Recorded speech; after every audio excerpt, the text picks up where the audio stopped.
Seja muito bem-vinda, seja muito bem-vindo. Meu nome é João Souza, eu sou fisiointensivista pediátrico e hoje eu vou estar com você numa aula falando sobre insuficiência respiratória. Vamos dar uma olhada no que eu preparei para vocês? Bom, vamos lá.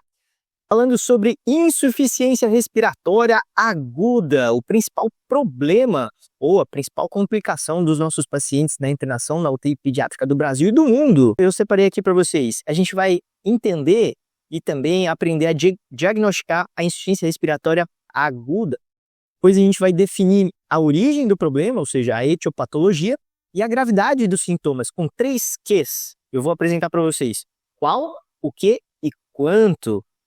Por último, não menos importante, a gente vai definir aí como escolher o melhor suporte respiratório para o nosso paciente. Estão preparados? Então vem comigo que a gente vai começar com tudo. Papel e caneta na mão, não percam nada, venham para cá. Bom, quando a gente fala sobre insuficiência respiratória aguda, nada mais é do que uma incapacidade súbita, ou seja, há poucos dias, poucas horas, o meu paciente não tem conseguido mais trocar gás. Antes era normal, mas há poucos dias, poucas horas começou com alguns sinais de dificuldade na troca de gás.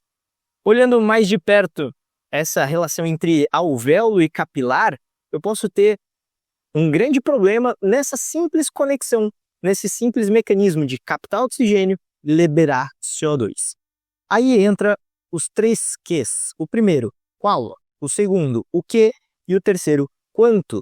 Quando eu falo qual, eu estou querendo dizer aí qual é a origem desse problema, a etiopatologia. A gente vai ver que existem basicamente 3 origens de onde começou essa insuficiência respiratória. Quando eu falo o que, eu estou me referindo o que de limitação esse meu paciente está apresentando, né? Será que ele não está conseguindo captar o oxigênio? Será que ele não está conseguindo eliminar o CO2? Ou será que são as duas coisas? E quando eu falo quanto, eu estou me referindo a quanto esse problema, né, essa limitação está dificultando a vida do meu paciente. Porque a partir daí eu vou conseguir determinar qual vai ser a melhor escolha de suporte respiratório para o meu paciente enquanto o tratamento da insuficiência respiratória está acontecendo. Então vejam, a ventilação ou suporte respiratório, ele atua de modo paralelo, ele não vai tratar a insuficiência respiratória, na verdade ele vai dar tempo para que o paciente se recupere. Então a gente vai entender melhor um pouquinho mais agora.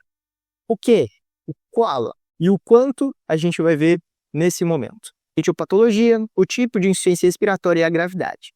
Obviamente que a gente tem que lembrar, a insuficiência respiratória é diagnosticada de forma clínica, ou seja, não preciso de nenhum tipo de exame, só uma avaliação, uma boa avaliação dos sinais vitais, a coloração e a hidratação do meu paciente. A avaliação pulmonar, obviamente, através da ausculta e dos sinais de desconforto, assim como a avaliação neurológica, que pode ser com um Glasgow Coma Score, pode ser de modo mais abrangente, vendo se ele está mais agitado ou letárgico para aquela faixa etária, eu já consigo determinar aí muito do que está acontecendo com o meu paciente e o porquê ele não está conseguindo trocar gás de forma adequada. Óbvio que exames podem complementar a minha avaliação. Sim, quais? Basicamente, a gente tem aí o hemograma, que vai dar um panorama geral do que está acontecendo com o meu paciente, com relação a processos infecciosos ou anemia, por exemplo, até a gaso arterial, que é o padrão ouro para avaliar a função pulmonar. Exames de imagem, como raio-x de tórax, que é o mais simples, até ultrassom point of care, que muitos têm utilizado hoje em dia, são bons recursos para entender o que está acontecendo lá dentro visualmente, ok? Então, o diagnóstico não depende desses exames, mas eles ajudam a entender mais o que está acontecendo com o nosso paciente. Com relação à classificação etiopatológica, eu tenho basicamente 3 origens. A primeira é a parte neuromuscular, que pode ser central, como por exemplo os pacientes prematuros. Pacientes prematuros, por conta da imaturidade do sistema, eles, entre aspas, esquecem de respirar. Eles fazem apneia central. É um sistema imaturo, ou seja, o tronco encefálico ali, o centro respiratório, não manda o estímulo para o meu paciente respirar. Obviamente, isso tem repercussões clínicas, meu paciente vai fazer bradicardia, queda de saturação, apneia. Então, é importante a gente entender o mecanismo, porque esse paciente ele pode se beneficiar de suporte respiratório, sim, não invasivo na maioria das vezes, ou até um tubo para esse paciente, mas nada vai adiantar se não estiver sendo tratado o problema, a causa do problema, que é a imaturidade central nesse caso. Com cafeína é o melhor tratamento. Mas falando de outros problemas, por exemplo, um paciente que teve um traumatismo crânioencefálico, ele pode ter uma lesão do controle respiratório ali do tronco encefálico, e isso vai prejudicar a respiração dele de maneira definitiva ou temporária. Tudo vai depender de como as coisas estão acontecendo. O suporte respiratório ele entra paralelo para ajudar o paciente, para manter ele livre de riscos. E esse é um grande desafio. A gente não vai tratar nada com a ventilação mecânica. Então, o tratamento da apneia da prematuridade não é CPAP, VNI, não. O tratamento é cafeína e tempo. Óbvio que o suporte pode ser um suporte não invasivo ou de oxigênio, depende do que o nosso paciente precisa, ok? Isso já dá um bom panorama do que a gente vai discutir daqui para frente. Pode ser uma alteração central ou periférica, a contração dos músculos. Pode até ter o estímulo, mas a contração dos músculos, essa junção neuromuscular ou até motoneurônio superior, está prejudicada e o meu paciente não vai conseguir contrair a musculatura, expandindo a caixa torácica de maneira adequada, acumulando aí CO2 ou não conseguindo captar oxigênio também, evoluindo para uma insuficiência respiratória. Segundo grande problema, disfunções da via de condução. Então, mais uma vez, pelo exemplo que eu dei da apneia central, a gente também tem a apneia obstrutiva, ou apneia obstrutiva do sono, muito comum em adultos, mas, enfim, independente da população, o tratamento desse tipo de apneia, se for uma questão dos recém-nascidos, de posicionamento, ele está mal posicionado fazendo apneia. O tratamento não é com ventilação não invasiva, não é com oxigênio, é o posicionamento do paciente, a liberação da via. A via tem que estar pérvia, ok? Meu paciente tem o estímulo, mas o ar não entra ou não sai. Isso pode ser um problema. Na apneia obstrutiva do sono, por exemplo, muitas pessoas vão falar, o tratamento para esse tipo de complicação é a ventilação não invasiva. Errado. A ventilação não invasiva ajuda a manter a via aérea pérvia, mas se for um paciente que tem essa complicação por obesidade, o tratamento é a perda de peso. Concordam comigo? Então vejam, a ventilação não invasiva não é, ou não invasiva ou oxigenoterapia não é tratamento para absolutamente nada. Ela vai ajudar o meu paciente a se manter estável enquanto o problema é resolvido. Terceiro e último problema tem relação direta com a zona de troca pulmonar. Igual a gente viu o alvéolo capilar anteriormente, aqui pode ser que o meu alvéolo não esteja recebendo ar, então imagina um paciente com atelectasia. O ar não chega no alvéolo, logo não vai passar para o capilar. Eu vou ter um processo de insuficiência respiratória, dificuldade de troca de gás. Ou pode ser que o ar chegue no alvéolo, mas eu tenho poucas hemácias passando, o fluxo ali está ruim. Então eu posso ter um paciente anêmico, isso vai gerar uma hipoxemia ou outros problemas. Sim, então quando a gente fala de doença pulmonar intrínseca ou adquirida, a gente está citando diretamente a relação VQ, ventilação e perfusão. Eu tenho que ter uma relação adequada. Nos dois exemplos que eu dei, ou faltava ventilação ou faltava perfusão. Se essas forem as condições, o meu paciente também vai desenvolver insuficiência respiratória. Eu falei bastante sobre gases e a gente tem a troca de dois gases. O oxigênio, se o meu paciente não consegue captar o oxigênio, ele vai ser chamado de hipoxêmico. Valores de PaO2 e saturação definem se o meu paciente é hipoxêmico. Valores mais baixos que 50, saturando 90, menor do que 90, a gente tem um paciente neonatal hipoxêmico. Os valores de 60 de PaO2 e 92 de saturação têm relação direta com o paciente pediátrico hipoxêmico. Okay? Então, se o meu paciente tem essa condição aí de hipoxemia, seja ele pediátrico ou neonatal, esses são os valores de referência que eu vou utilizar. Se o meu paciente não consegue captar oxigênio, é um problema. Se ele não consegue eliminar CO2, é outro problema. Eu vou chamar ele de hipercápnico. Se ele acumula mais do que 50 milímetros de mercúrio no sangue, na pressão arterial de gás carbônico, eu vou chamar ele de hipercápnico. E é muito pior quando ele tem as duas situações simultaneamente. Não só é difícil de botar oxigênio para dentro, mas também de eliminar o CO2. E aí eu vou chamar ele de paciente misto ou com uma insuficiência respiratória mista. Okay? Falando sobre gravidade, existem várias formas de avaliar a gravidade do nosso paciente, como por exemplo, eu trouxe duas alternativas para vocês. A relação entre a PaO2, ou seja, a pressão arterial de oxigênio, dividida pela FiO2. A PaO2 eu consigo na gaso e a FiO2 eu consigo no meu dispositivo. Então, pode ser no catéter de alto fluxo, pode ser na VNI ou na ventilação invasiva. Eu vou dividir um número pelo outro e aí eu vou obter um resultado. Se o meu paciente tiver uma pontuação maior que 300, nada de hipoxemia. Agora, se esse valor for mais baixo, eu vou classificar essa hipoxemia como sendo leve, moderada ou grave. Um grande problema que a gente tem na pediatria é a possibilidade de coletas gasométricas. Não é tão simples assim. Mas, pensando nisso, a gente tem uma escala válida para crianças, não para recém-nascidos, tá? Para criança, que é uma relação entre saturação e FiO2, que eu vou mostrar aqui para vocês. O princípio é o mesmo. Eu vou obter o valor agora da saturação periférica, ou seja, do monitor, o que aparece no meu monitor, e vou dividir pela FiO2 do meu equipamento. Ajustando, obviamente, os valores de referência, eu vou determinar o grau de hipoxemia desse paciente, se é leve, moderada ou grave, ou se não existe nenhum tipo de hipoxemia. Bom, caminhando para o final, como que a gente avalia a gravidade do desconforto respiratório? Aqui a gente tem um paciente respirando de maneira ofegante, mas eu, João, por exemplo, tenho 10 anos de vivência só com pacientes pediátricos. Eu vou olhar para essa criança com um olhar que depende do meu ponto de vista.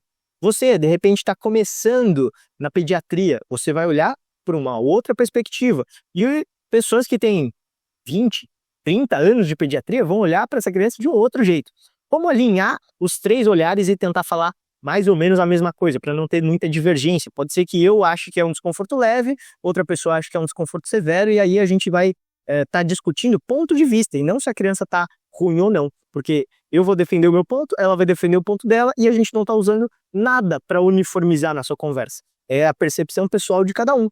Então, eu trouxe para vocês uma alternativa, uma escala que avalia o desconforto respiratório dos pacientes. Vejam só, 6 itens avaliados de forma isolada. Então a gente vai avaliar retração intercostal e external, dissociação tóraco-abdominal, ou seja, movimento paradoxal da respiração, uso de musculatura acessória encaixa aqui também para crianças maiores. Batimento de asa de nariz, sibilos, cianose e saturação de oxigênio e o nível de consciência. Para esses 6 itens, cada um deles vai pontuar 0 se não tiver alteração, 1 se tiver alguma alteração e 2 se tiver uma alteração significante. Essa é a escala compilada de Silverman e Wood-Downs. Bom, olhando para esse paciente aqui, vamos começar pela retração intercostal e external. A gente consegue observar intercostal na vista lateral, aqui é a marcação das últimas costelas, bem presente, e external, ou seja, subdiafragmática, na vista anterior, a gente também consegue observar marcação aqui das últimas costelas. Então, classificando esse paciente com relação ao item 1, eu pontuaria 2. Classificaria 2. External, subdiafragmática e intercostal. Se ele não tivesse, não pontuaria. Se ele tivesse uma das duas, pontuaria 1. Entenderam? É uma escala bem prática. Por exemplo, a dissociação tóraco-abdominal desse paciente, ela é moderada, pontuaria mais 1. Batimento de asa de nariz, vou dar até um zoom aqui para a gente enxergar mais de perto. Difícil de observar, inconclusivo, movimenta bem pouco. Bom, vamos ver quais são as opções que a gente tem. Leve ou severo. Então vamos pontuar como sendo leve, uma pontuação 1 para esse quesito. Nos sibilos, eu teria que ter um esteto, mas se fosse durante a auscultas, a sibilância, pontuaria 1, e se fosse audível, mesmo sem o esteto, pontuaria 2. É pior. Se eu tiver uma condição aí de cianose, saturação, não é o que parece nesse paciente. Esse paciente não parece estar cianótico. Mas se ele tivesse em ar ambiente cianótico, pontuaria 1. Se tivesse, mesmo recebendo um FiO2 de 40%, maior que 40%, e tivesse aí uma saturação baixa e cianose, pontuaria 2, que é mais grave. O nível de consciência também depende aí da idade do meu paciente, o grau de normalidade, para definir se ele está levemente alterado, ou seja, deprimido ou inquieto. Deprimido seria uma alteração para menos e o inquieto uma alteração para mais. Pode ser que ele esteja bem alterado, ou seja, letárgico, muito deprimido, ou altamente inquieto. Nesse caso, parece que o paciente está normal. Então, somando as pontuações, a gente teria leve, um moderado, um para cada, mais 2 aqui, uma pontuação de 4. 4 pontua moderado. Tá, e o que isso quer dizer? Uma classificação moderada de desconforto respiratório com base nessa tabela. Quer dizer que eu tenho uma pontuação 4, e isso vai ser um ponto de partida nesse momento. Através dessa escala, que eu vou utilizar ela não só no primeiro momento, mas em vários outros momentos, eu vou continuar avaliando o meu paciente, porque no próximo estágio eu vou definir qual é o melhor suporte respiratório para ele. E eu vou comparar o momento 0, ou seja, antes de eu colocar o suporte, com o momento 1, por exemplo, vendo se ele melhorou ou piorou nesses critérios, ok? Então é um compilado, essa escala, mais a avaliação que eu determinei anteriormente, tudo que a gente viu anteriormente, vai determinar qual é o melhor suporte para o nosso paciente, que eu vou mostrar para vocês agora. Aqui, imaginem que essa linha aqui do fundo é um paciente que vai piorando. À medida que ele vai piorando, ele precisa de suporte diferente. Então, imagina assim, se eu tenho um paciente com desconforto leve, né, naquela escala que a gente acabou de ver, de desconforto, pontuou leve, e ele tem um perfil hipoxêmico, oxigênio simples para ele já dá conta do recado, ou seja, um catéter normal, pode ser até uma máscara de Venturi, algo do tipo. Vejam, o catéter de alto fluxo também pode ser indicado para esses pacientes com desconforto leve de perfil hipoxêmico. Mas o alto fluxo, que seria a segunda alternativa, assim como o CPAP, estão mais avançados. Então a gente precisa entender que se eu tiver um paciente com desconforto moderado, hipoxemia moderada, ele pode usar o alto fluxo? Pode. Ele pode usar o CPAP? Também. A ventilação não invasiva com nível de pressão ajuda os pacientes hipoxêmicos. Agora, se o meu paciente tiver uma insuficiência respiratória do tipo 2, hipercapnica, ele pode usar o alto fluxo? Sim. Vai ajudar nos pacientes com desconforto moderado a eliminação do CO2. A gente vai ver isso mais para frente, em outras aulas. Quando a gente fala sobre hipercapnia e CPAP, eu não tenho uma boa relação. Na ventilação não invasiva, eu preciso usar 2 níveis de pressão, o bilevel, para resolver o problema da hipercapnia. Okay? Então, para pacientes com desconforto hipoxêmico ou hipercápnico, desconforto misto, eu vou pensar aí ou no bilevel ou no alto fluxo, ok? Alto fluxo, CPAP, bilevel. Vejam que o bilevel ele também está ali na divisão da indicação superior, ou seja, no desconforto severo. Eu posso tentar começar com um suporte menos invasivo? Posso. Se não der certo, a gente vai ver em um determinado momento as limitações da ventilação não invasiva, o meu paciente vai para a ventilação mecânica invasiva, ok? Vejam que aqui escalona gradualmente a gravidade do meu paciente, mas pode ser que esse paciente pode saltar da primeira escala para a última, imediatamente. Então não é uma regra que eu preciso ir subindo, é só para a gente se localizar em qual momento o meu paciente vai se beneficiar de qual terapia, tá certo?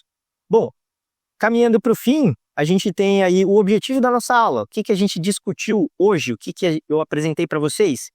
O entendimento e diagnóstico da insuficiência respiratória. Vocês viram que o diagnóstico é clínico. Vocês entenderam os 3 Qs? Qual, o que e quanto? Qual é a origem do problema? O que esse problema está limitando no meu paciente e o quanto esse problema está limitando o meu paciente. Por último, discutimos aí como escolher o melhor suporte respiratório para o nosso paciente. Certo? Dito isso, eu me despeço de vocês aqui. Espero que vocês tenham aproveitado a nossa aula. A gente se vê na próxima. Até mais.